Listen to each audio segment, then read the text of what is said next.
오늘은 제 스케치북 구경하실래요? 인도 여행하는 동안 가끔씩 그린 그림을 인도 여행 이야기와 함께 보여드리겠습니다.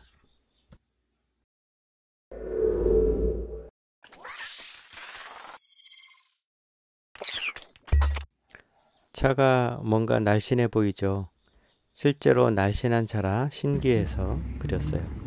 인도 북서쪽에 위치한 머술이란 곳에 갔을 때 그린 것인데, 이곳은 히말라야가 보이는 해발 2000m에 위치한 산꼭대기 동네입니다. 10년 전 아내와 이곳을 봤을 때 너무나 마음에 들어서 다시 이곳을 찾았어요. 겨울엔 눈을 볼 수 있는 곳입니다. 좁은 산길을 다니려면 차가 이렇게 날씬해야 하는가 봐요. 관광객이 많이 오는데 주로 차량을 이용해서 동네 이곳저곳을 다니며 구경하는 거라 이곳에도 차량 정체가 정말 심하죠.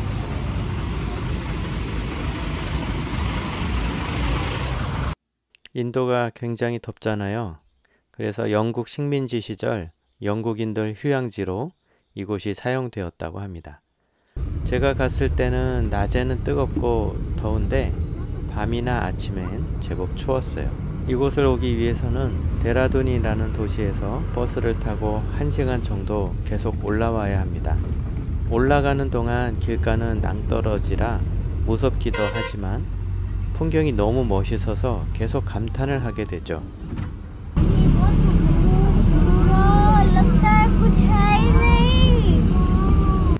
저 아래 보이는 동네가 데라둔입니다. 이곳의 집들은 절벽에 매달리듯 지어져 있는 것이 참 인상적이에요. 이곳의 나무들은 정말 키가 큽니다. 제가 나무를 좋아하지만 특히 이곳의 나무들은 정말 멋있다고 해야 하나요?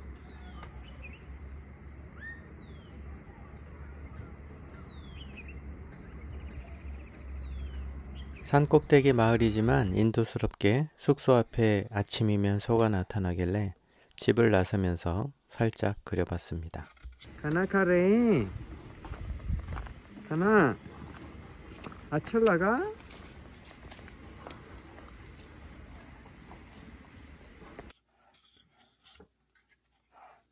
이건 눈앞에 펼쳐진 숲을 그려본 건데 처음엔 정말 커다란 산과 빽빽한 나무가 가득한 이 모습을 어떻게 그려야 하나 싶은 생각이 들죠. 이곳에 오토바이를 타고 오는 사람들을 많이 보게 되는데 경사진 언덕을 계속 올라와야 하는 곳이라 스쿠터 같은 경우 뒤에 앉은 사람이 내려서 걸어오는 모습을 종종 보게 됩니다. 그래서 저도 관심을 갖게 된 로얄 엔필드라는 힘 좋은 오토바이예요. 이렇게 그림으로 그리고 나니까 인도 곳곳에서 다양한 모델을 보게 되더군요. 아담하면서도 정감이 있는 이곳의 집을 그려봤습니다. 햇살이 너무 뜨거워서 지나치기만 하다가 햇살이 등 뒤에 있길래 얼른 서서 그렸어요. 가운데 나무를 먼저 그린 다음 나머지를 그려 나갔습니다. 돌담처럼 복잡하지만 일정한 패턴이 있는 경우에는 일부분만 그리고 나머지는 집에 돌아와서 마무리를 하는 게 좋습니다. 날씨가 더워서 금방 얼굴이 까매져요. 그림을 그리고 있으니까 집주인으로 보이는 내외분이 밖으로 나오셨어요. 앞과 가르 버스나르. 그래서 집으로 올라가서 집이 예뻐서 그림으로 그리던 중이라고 말씀드렸습니다.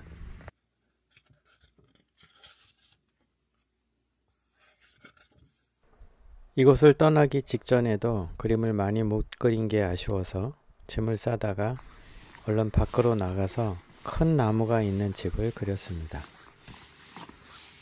이 집도 나무가 있는 상태에서 집을 지은 것인지 나무와 집이 하나가 되어 있는 그런 집이었어요. 여기도 나무를 먼저 그렸는데 사실 나무가 주인공이죠. 기차가 나온 걸 보니 머수리에서 내려와 데라둔 도시를 떠날 때인 것 같습니다. 데라둔에서 기차를 타고 8시간 가량을 달리면 인도의 수도 델리가 나옵니다.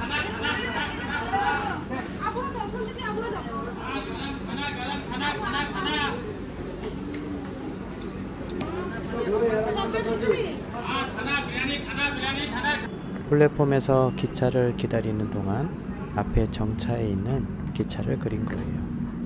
인도에서 기차를 탈 때는 대부분 침대 열차를 탔었는데 이번에는 좌석 기차라 더 어색했습니다.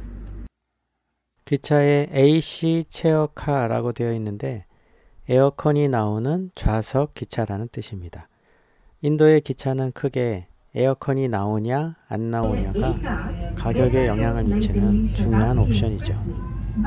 기차에 올라탄 후 그림의 마무리를 했습니다. 밤이 되어서야 델리에 도착해서 UP에 살고 있는 지인을 기다립니다. 이렇게 서 있으면 정말 많은 호객꾼이 다가오죠. 도스트 메라 도스트 아래.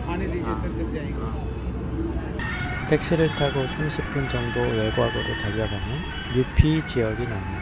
UP는 우따르프라데시를 줄여 부르는 말인데 우따르프라데시는 인도의 북부 주 이름입니다. 우리가 잘 아는 타지마할과 겐지스강 화장터로 알려진 바라나시도 이 주에 속해 있죠. 지금 보이는 산 위에 포크레인과 트럭이 보이시나요? 네, 이게 쓰레기 산이에요. 이 주에 사는 인구가 2억 8천만 명입니다. 나무 그림이 또 나왔는데 이곳은 인도 북동쪽에 위치한 곳입니다. 이렇게 시간이 훅 지나간 것은 다른 스케치북에 그렸거나 해서 그런 거예요. 이번엔 머니까 인도 국내선을 타고 이동합니다. 인도에 처음 오시면 아까 보신 UP 지역을 주로 다니시게 될 거예요. 다시 말해 인도에서 가장 가난한 지역을 보시는 겁니다. 안타깝게도 가장 더러운 곳만 보고 가게 되는 거죠. 이제 북동쪽으로 가시면 다른 모습들을 보면서 힐링을 하시게 될 거예요. 다즐링은 다즐링 티로 유명해서 아시는 분들도 꽤 계실 거예요. 공항에서 내려서 지프차로 적어도 4시간을 계속 올라가야 합니다. 여기도 머수리와 비슷하게 해발 2000m에 위치한 도시고 머수리와 다르게 산꼭대기 마을이지만 아주 크죠. 연로한 분들은 조금 힘들 수 있어요. 딱딱한 지프차로 4시간을 덜컹거리며 오면 허리가 부러진 것 같은 느낌이 들더라고요. 산꼭대기인가 싶은데도 한참을 달려서 숙소에 가까이 오는데 그래도 좁은 골목을 계속 올라갑니다. 맞은편에서 차가 내려오면 어쩌나 걱정을 하게 되죠. 그래서 내려오지 말라고 크락션을 계속 울리면서 올라갑니다. 마주치면 어떻게? 그렇게 어렵고 피곤하게 도착하고 아침에 일어나면 정말 놀라운 풍경이 피로를 싹 가시게 만들죠. 어떤 지인의 말처럼 델리에 도착해서 받은 충격을 이곳에서 씻게 되었다는 말을 이해할 수 있습니다. 아침에 일어나면 제일 먼저 히말라야가 제일 잘 보인다는 뷰포인트로 갑니다. 그 사이에 가는 길에 원숭이들도 많이 만나고 엄청나게 큰 나무들도 많아요. 이곳에서 보이는 산은 히말라야 산맥 중에 칸첸중가라는 산입니다.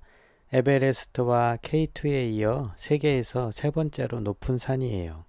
저는 숙소를 제공한 분들에게 선물로 감사카드에 칸첸중가를 그려드리려고 카페에 들렸어요. 그리고 감사말은 한국어로 써야 온전한 느낌이 전달될 것 같아서 한국말로 써드렸습니다. 제가 손에 꼽는 인도의 아름다운 곳 중 하나예요. 이 꽃병은 실롱이라는 곳에서 한 평 정도의 작고 아담한 식당에서 음식을 기다리며 볼펜으로 그린 것입니다. 실롱은 다즐링보다는 낮은 해발 1500m 정도라서 겨울에도 크게 춥지 않아 좋더라고요. 모기도 없고 인도가 50도가 넘었다고 뉴스에 연일 나올 때에도 이곳은 그렇게 더운 적은 없었어요. 숙소를 구하는 동안 3일 정도 한국에 가 있는 분의 빈집에 머물 수 있었어요. 손님들이 많이 왔었던 건지 고맙다는 카드가 벽에 많이 붙어 있더라고요. 그래서 이름이 지호라고 써 있길래 저도 감사 카드를 그림으로 남겼습니다. 저의 시그니처라고 할 수 있는 나무 그림을 그려드렸어요. 이건 그냥 차 그리는 연습을 한 것입니다. 그저 평범한 자동차 그림들이죠. 자동차 정말 쉽게 그리는 방법은 따로 올려드릴게요. 인도는 사실 릭샤가 인도의 상징처럼 많이 보이는데 실롱은 언덕이 많아서 지금 보시는 3륜 트럭과 마루티 스즈키라는 택시가 많이 보입니다. 최근에 파란색으로 칠해진 전기 릭샤가 조금씩 보이기 시작하긴 하는데 사실상 거의 릭샤는 보기 힘들죠. 가구처럼 큰 물건을 나르려면 길가에 대기 중인 이렇게 생긴 트럭 운전사에게 부탁을 하면 됩니다. 저도 타봤는데 경운기랑 오토바이 중간 느낌이었어요. 제가 아까 말한 실롱 택시인 마루티 스즈키입니다.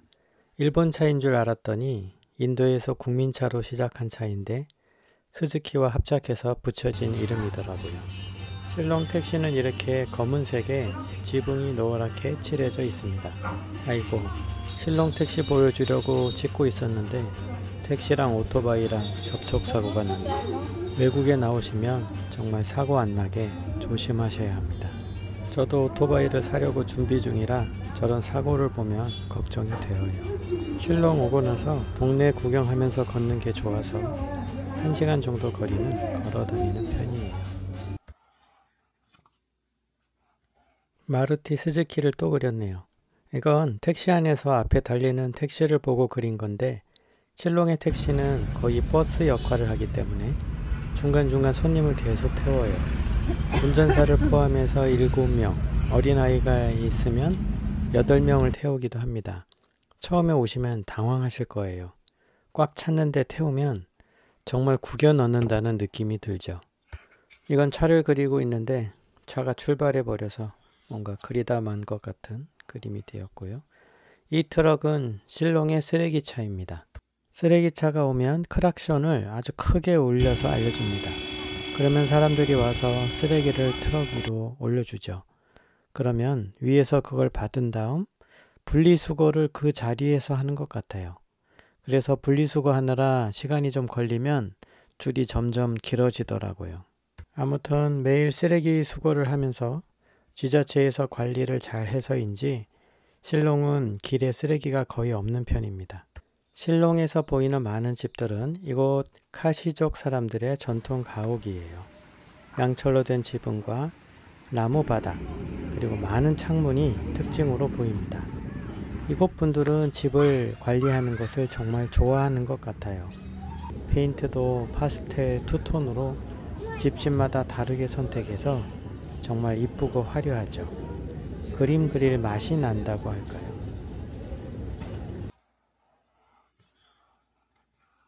어쩌면 인도의 상징은 릭샤보다 이 차인 것 같습니다.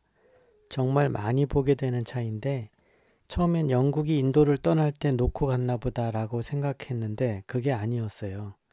인도의 자동차 기업인 힌두스탄 모터스가 1957년부터 2014년까지 별다른 변경 없이 꾸준히 생산해온 차량이라고 합니다. 그래서 인도 어디를 가든 이 차를 볼 수 있어요. 하지만 디자인만 보고 타면 실망할 수 있습니다. 정말 클래식카예요. 제가 묵고 있는 집에서 몇 집 건너에 있는 집이네요. 예쁘죠? 저희 집이 더 예쁜데 나중에 집 구경 영상 올려볼게요. 실롱에서 흔히 볼 수 있는 차인데 뒤에 달린 게 뭘까요? 맞춰보세요. 네, 물차입니다. 실롱은 수도로 물이 공급되는 몇 안 되는 지역이지만 모든 집이 그렇진 않아요.